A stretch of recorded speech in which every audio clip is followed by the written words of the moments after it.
Jagannath finally OSSC CGL exam date out हो जाइए।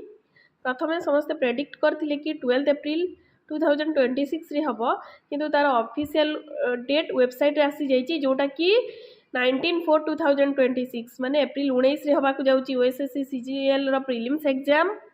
ता सहित टोटाल केते जण ऑनलाइन सबमिशन करथिले एवं रिजेक्शन लिस्ट मध्ये पळे आछि। टोटाल सबमिट करथिले 2,31,672 सेथरु रिजेक्ट हेछि 29,162।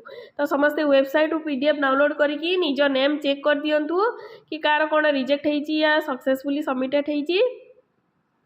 आउ 45 डेज बाकी रहिला एग्जाम पई समस्त लागि पड़ंतु एम रखिकी पढ़ापढ़ी कले निश्चय क्लियर हम।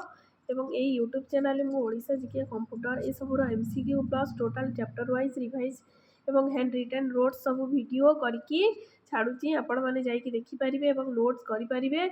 आपण मैंने भलसे पढ़ापढ़ी करूँ और 1.5 मास रहा लगी पड़ू आराम से हो। All the best for your exam.